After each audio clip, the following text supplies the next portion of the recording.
தங்களுக்காக கரிசமைத்து விருந்தளிக்கவில்லையா? என்னை போன்ற சிவபக்தன் உலகிலும் இல்லை என்று தாங்கள் தானே கூறினீர்கள். அப்படி இருக்க தங்களை தவிர மற்றவர்களை நான் ஏன் மதிக்க வேண்டும்? நல்லது நல்லது. பூலோகத்தில் காரைக்காடு என்று ஒரு சிற்றூர் இருக்கிறது. அங்கு காரைக்காட்டு நங்கை என்ற ஒரு ஏழை தாய் இருக்கிறார். சென்று பார்த்து வருவோம்.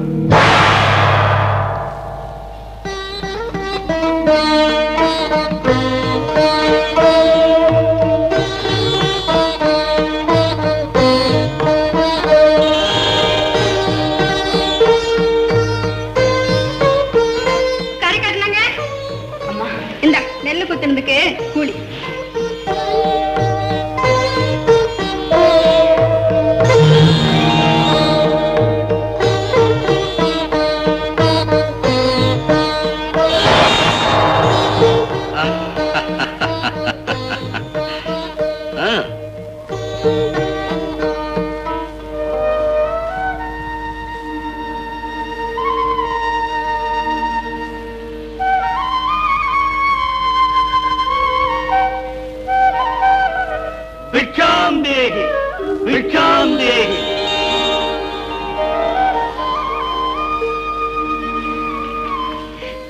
பாருங்கள் சுவாமி, பாருங்கள்.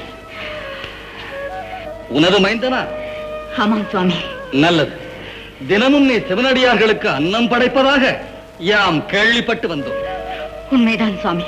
அப்படி என்றால் நாங்கள் நீராடி சிவ பூஜை செய்து வருகின்றோம். ஏற்பாடு செய்து வை. அப்படியாகட்டும் சுவாமி.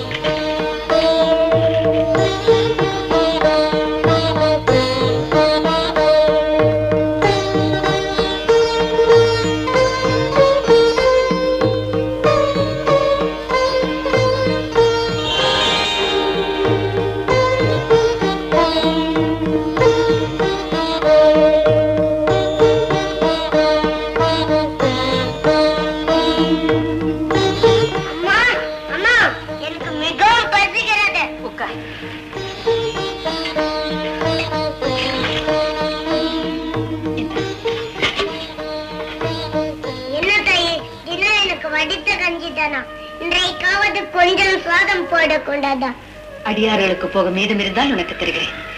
இப்பொழுது இதை குடித்து பசி ஆற்றிக்கொள். நான் சென்று இலைகள் பறித்து வருகிறேன்.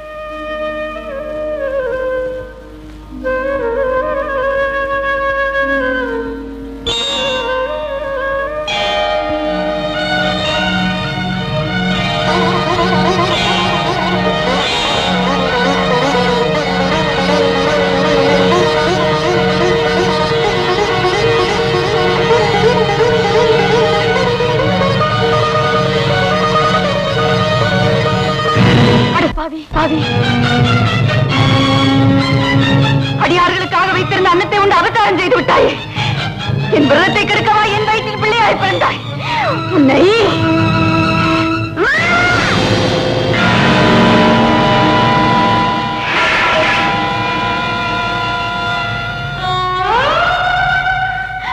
ஐயோ, என் மகன் இறந்து விட்டானே.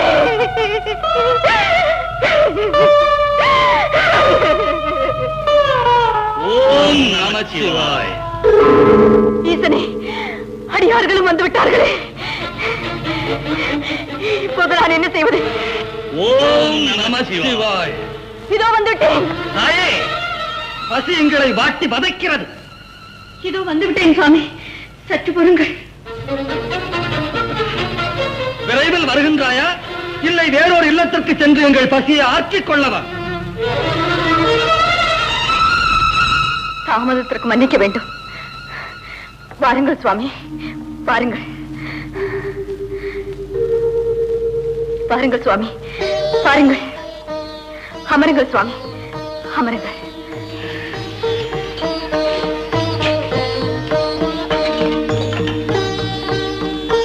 இன்னொரு இலை போட்டு அதிலும் பரிமாறி.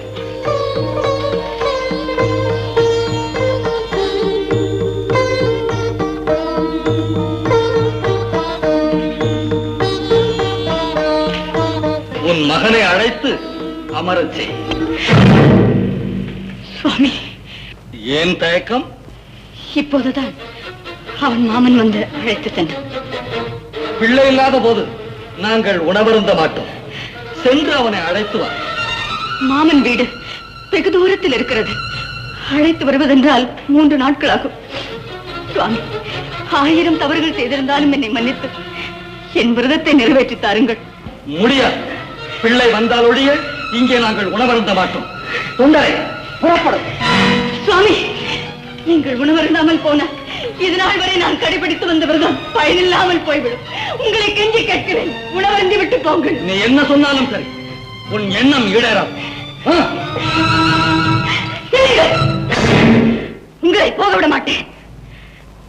எந்த விரதம் பங்கப்பட்டு விடக்கூடாது என்பதற்காக என் ஒரே மகனை கொண்டேனோ அந்த விரதம் பூர்த்தி அடையாமல் ஒரு அடி கூட போக விட மாட்டேன். உட்கார்ந்து உணவருந்து விட்டு என் விரதத்தை முடிக்கப் போகிறீர்களா? இல்லை, என் மகனை கொண்டது போல் உங்களையும். தாயே, தாயே, கொஞ்சம் போது, கொஞ்சம் போது. தாயே, உன்னுடைய விரதத்தை நாங்கள் நிறைவேற்றுகிறோம். ஆனாலும் ஒரு சிறு நிபந்தனை. இறந்து போன உன் மகனின் பெயரை சொல்லி 3 முறை கூப்பிடு. அந்த ஓசையாவது எங்கள் காதுகளில் விழட்டும். கூப்பிடு தாயே, கூப்பிடு. சிவனேசா, சிவனேசா, சிவனேசா.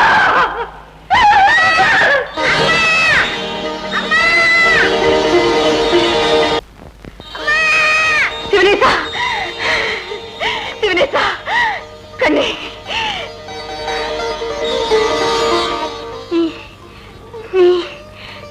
இறந்து போன குழந்தை உயிரோடு வருவதென்றால் வந்தது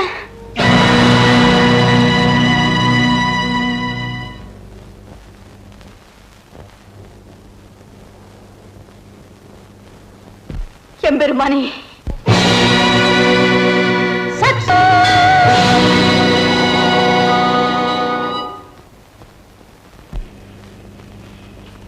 காரைக்காட்டு நங்கையே,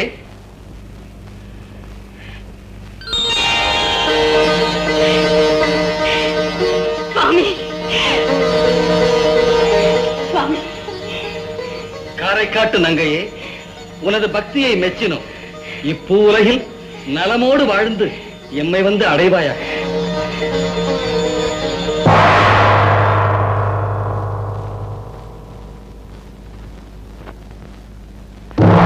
சிறு தொண்டரே, பார்த்தீரா? தன் விரதத்துக்கு பங்கம் ஏற்பட்டு விட்டது என்பதற்காக துணையாக இருந்த ஒரே பிள்ளையை கொன்றாளே, அவளை விடவா நீர் சிறந்த பக்தர்? கூலிக்கு நெல் குத்தி அந்த அரிசியில் சோறு சமைத்து என் பெயர் சொன்ன அடியார்களுக்கெல்லாம் உணவளித்து வெறும் கஞ்சியை மட்டும் தான் குடித்தாளே, அந்த அம்மையாரை விடவா நீர்? இல்லை பெருமானே, இல்லை. அகந்தையின் அறிவை மறைத்து விட்டது, ஆணவம் என் கண்களை மறைத்து விட்டது. நான் உணர்ந்து விட்டேனே, நான் உணர்ந்து விட்டேன்.